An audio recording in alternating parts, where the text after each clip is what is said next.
vehicle inspections. First of all, we got to drive it down the road.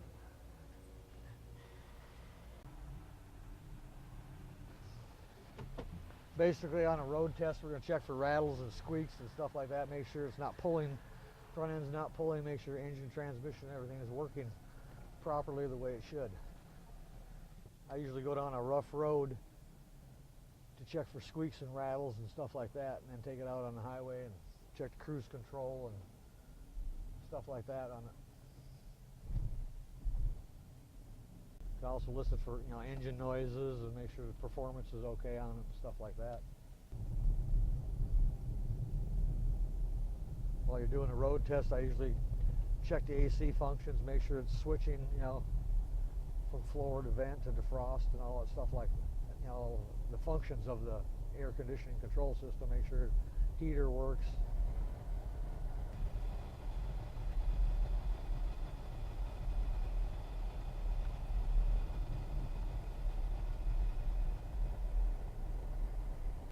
Check windshield wipers and washers. Basically, the road test is where you do a lot of your checking of stuff. Once you get it back in the shop and you take the tires and wheels off of it, check brakes and tie rod ends and stuff like that. You can check, a lot of times you can check the tie rod ends just by wiggling the steering wheel and with the engine off. Go in and check all your lights and your seat belts and seats and sunroof on this one here.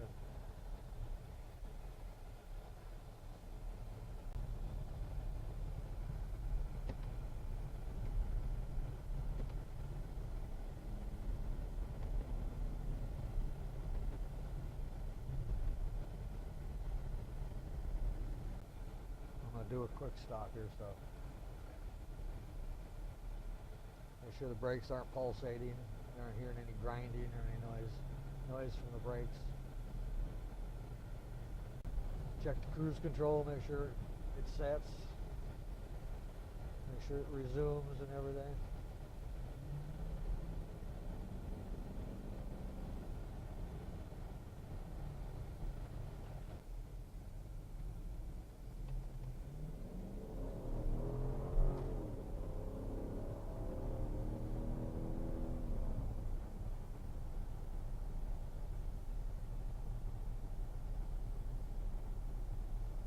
I always check the mirrors and stuff like that when I'm driving it,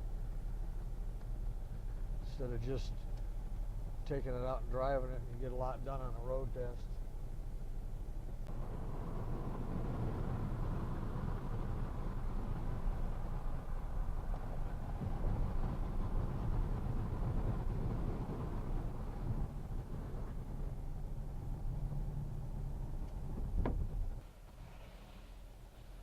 Pull back in the shop.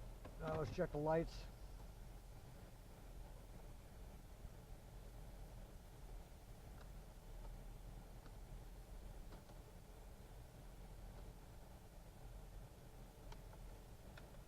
I have the glass behind me to the service office up there. I can use that to check my backup lights, turn signals, and brake lights. I don't know if you can see that or not, but I can see all the lights back there. That way I don't have to have somebody help me check the brake lights and stuff like that.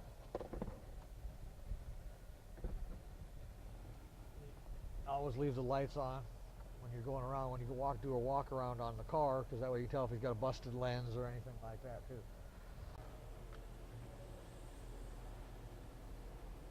I always roll the windows down. That way I can go in and go around and check windows for up and down. Make sure they go up and down right. There's no grinding or anything like that. Check headrests, make sure the headrests work. Seat belts.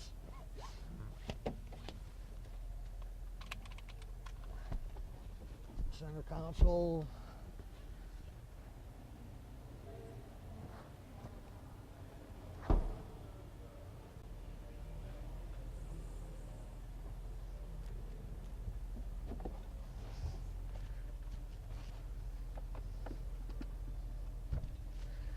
Make sure all your spare tire equipment and everything is in there.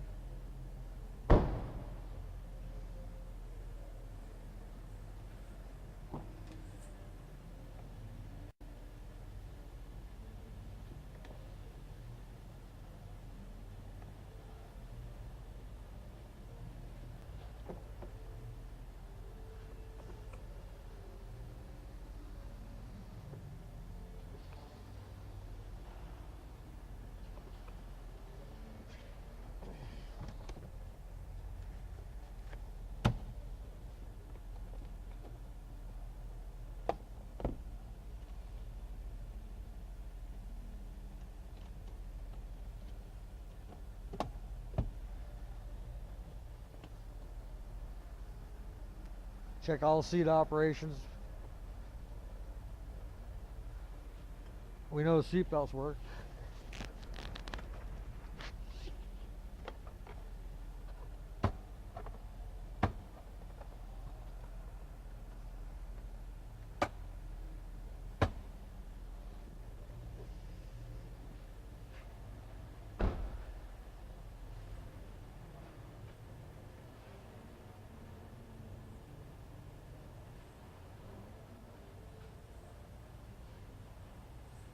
A lot of times you can check the hood lines and your door lines and stuff like that. You can tell if the car's been wrecked or not by the way the lines are, because they don't, a lot of times don't get them all the way perfect.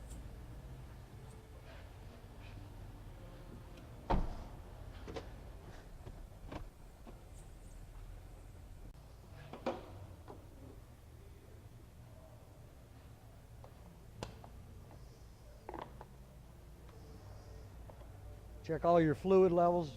I usually wait until after I'm done changing the oil and stuff like that to check the coolant. That way it'll cool off a little bit, you know.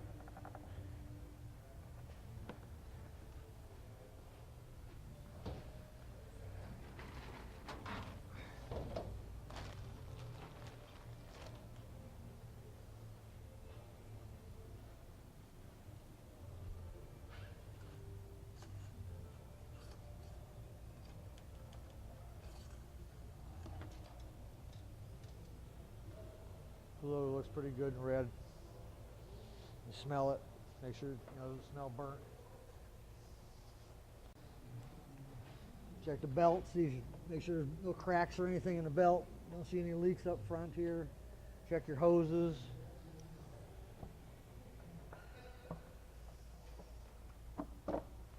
Check the air filter.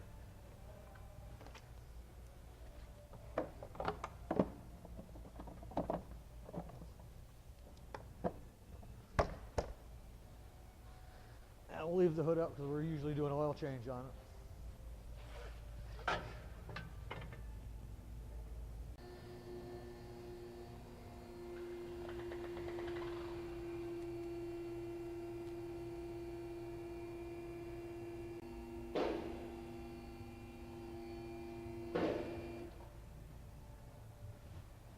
Check for wheel bearing noise or anything like that. Check see if you got any loose tie rod ends or loose wheel bearings.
I always pull 4 wheels off because you might have a front wheel on one side if the pads are worn down.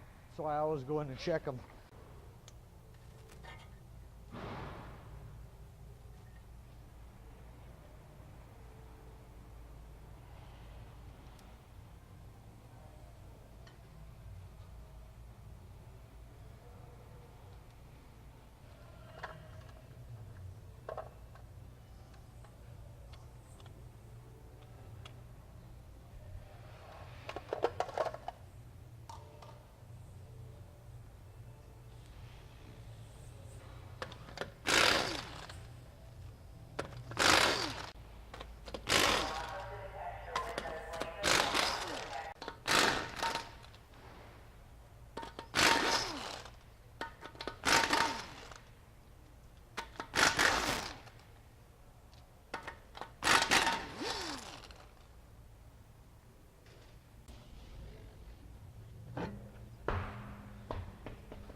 an inspection, we usually write down, we have an inspection sheet, we write down the thickness of the brake pads.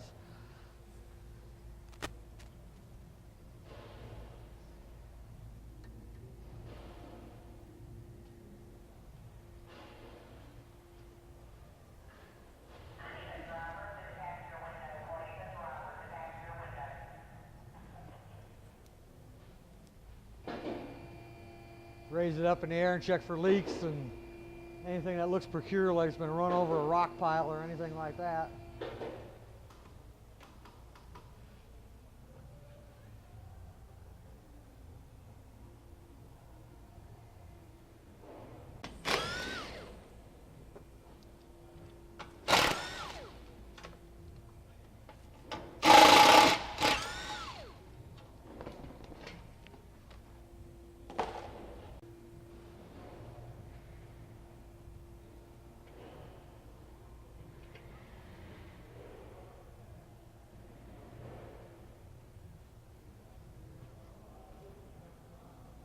Just check out wiring and stuff like that for on your exhaust system, on your O2 sensors. Make sure it's not rubbing on anything. Make sure the exhaust is good and solid.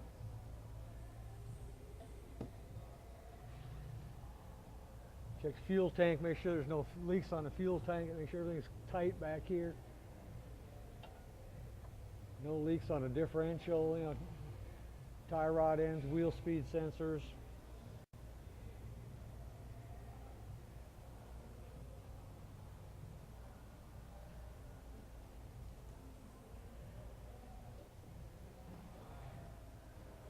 Check the underneath side of it, see if it's been damaged or anything, because a used car, people don't want to buy a damaged car. Make sure your tire pan's not been caved in and exhaust isn't hit and stuff like that.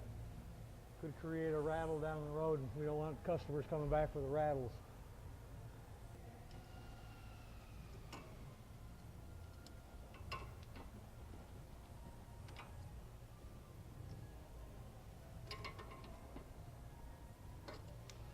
A lot of times you might not have a leak, but if the bellows on this power steering rack are blowing out, it'll have an internal leak and it won't show up till later. You know, check stuff like that. We change oil and filter on it.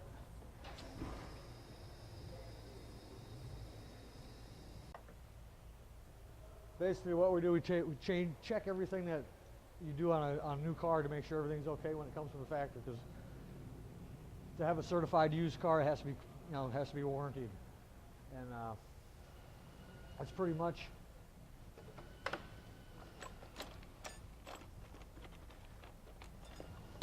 check tire depth gauge and, you know, your tires on your wear bars and stuff like that.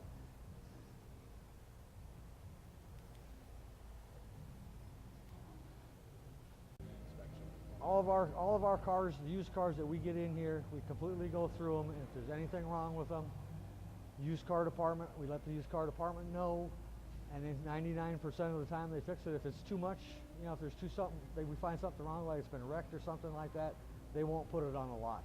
They'll send it back to wherever they got it from. If it was a trade-in or something like that, they'll send it to the wholesaler or something like that, because we don't want a customer coming back saying my car's been wrecked when I bought it was wrecked before. That's not the way we do business.